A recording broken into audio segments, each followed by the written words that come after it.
ఈరోజు ప్రధానంగా మన అందరికీ రాష్ట్ర ప్రజలందరికీ తెలుసు. ఎందుకంటే చంద్రబాబు నాయుడు గారు చెప్పిన అబద్ధాలు చెప్పని విధంగా చెప్పి అధికారంలోకి వచ్చారు. అదే పని ఈరోజు గవర్నర్ గారితో కూడా అబద్ధం చెప్పించారు. బడ్జెట్లో కేటాయింపుల విషయం అయితేనేమి, రాష్ట్ర ప్రజల రైతుల శ్రేయస్సు అయితేనేమి, డ్వాక్రా అక్కా చెల్లెమ్మల మంచి చెడుల గురించి అయితేనేమి, ఎస్సీ ఎస్టీ బీసీ మైనార్టీల విషయంలో అయితేనేమి, ప్రాజెక్టుల విషయం అయితేనేమి పూర్తిగా ఏదైతే ఆయన అబద్ధం చెప్పదలిచారో అదే గవర్నర్ గారి ద్వారా చెప్పదలిచారు.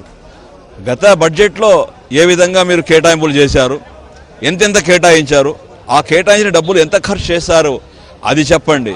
ఈరోజు ఇది చూస్తున్నారు, రైతుల ఆత్మహత్యలు, రైతులకు రుణమాఫీ అన్నారు, కానీ రుణమాఫీ కాలేనందువలన ఈరోజు రాష్ట్రంలో వర్షాభావ పరిస్థితులు పూర్తిగా ఎండగట్టిపోయినందువలన రైతులు ఆత్మహత్యలు చేసుకున్నారు. దాదాపు 86 నుండి 100 మంది వరకు రైతులు ఆత్మహత్యలు చేసుకుంటే ఆ గత అసెంబ్లీ సెక్షన్లో ప్రశ్నించినప్పుడు మా నాయకుడు జగన్మోహన్ రెడ్డి గారు ప్రశ్నిస్తే రైతుల ఆత్మహత్యలను లేవని చెప్పి ఆ రోజు బుకాయించారు.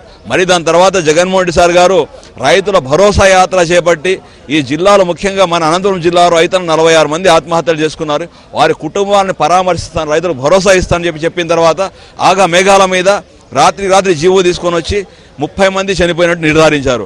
అంటే మేము ఎప్పుడు ప్రజల పక్షాన నుండి ప్రజల తరఫున పోరాటం చేస్తామంటే మాత్రము మీరు స్పందిస్తారు తప్ప ఈ రాష్ట్రంలో ఎక్కడ మీరు స్వయంగా ఈ రైతుల పక్షాన కానీ ఈ డ్వాక్రా అక్కా చెల్లెమ్మల పక్షాన ముఖ్యంగా మైనార్టీ సోదరుల గురించి దీంట్లో ప్రస్తావించారు. దుకాన్ మకాన్ రోషి పథకాలు మనం అమలు చేస్తున్నాం. అదేవిధంగా ఏదైతే మౌజన్లకు ఇమాంలకు జీతభత్యాలు ఇవ్వడానికి ప్రయత్నం చేస్తున్నామండి. ఈ ప్రయత్నం మీరు మేనిఫెస్టోలో చెప్పి గత సంవత్సరం ఎన్నికల్లో చెప్పారు. మీరు అధికారంలో వచ్చి 9-10 నెలలు అవుతా ఉంది. ఇంతవరకు ఏ ఒక్క ఇమాం మౌజన్కి డబ్బులు ఇవ్వడానికి మీరు ప్రయత్నం చేశారా, లేదా ఏ దుకాన్ మకాన్ రోషిని పథకానికి ఎక్కడైనా మీరు డబ్బులు వెచ్చించారా అని చెప్పి రాష్ట్ర చూస్తున్నారు. కానీ మరొకసారి మీరు అబద్ధం చెప్పడానికి ప్రయత్నం చేస్తున్నారు. అదేవిధంగా డ్వాక్రా అక్కా చెల్లెమ్మలకు ఇంతవరకు ₹1 వాళ్ళ అకౌంట్లో పడలేదు, 10,000 రూపాయలు మేము ఇవ్వడానికి సిద్ధంగా ఇస్తున్నామని చెప్పి ప్రగల్భాలు పలుకుతున్నారు.